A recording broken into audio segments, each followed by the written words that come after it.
Adi in my life, vlogger nga pobre nga mananggiti sa bukid. What's up mga idulin? Padulong na ko sa akong trabahoin. Sideline tagtrabahoin mga kaidulin. Kaganiya pa ni buntag nga video no, wa pa na-upload kay busy kayo ta. Kay sideline tagtrabaho ba, mao nang naka-upload ta gabi ina. Ato din service diri rider 150 ra, maunang gabaktas ra ta pagpasaka, pagkapaita. Mayo pang balay gasakay-sakay pa.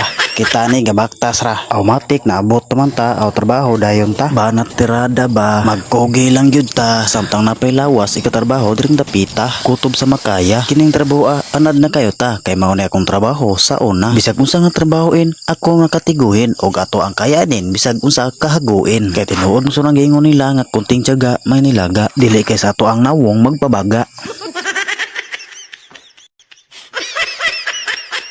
Og unya na nga bilya di may direng dapita. Mo na atong trabaho ron murag medyo di pahago ba. Kay istilok pa gunitan diri Gisabayan sa panahon nga arang lindong nga kay gadag-o man siya pagkahaya-haya. Pero bawi sa ni ugma kay magbuhos na arang hagoa, arang kapoya. Dili na jud ta makabirada og makasanggot sa duhay palwa.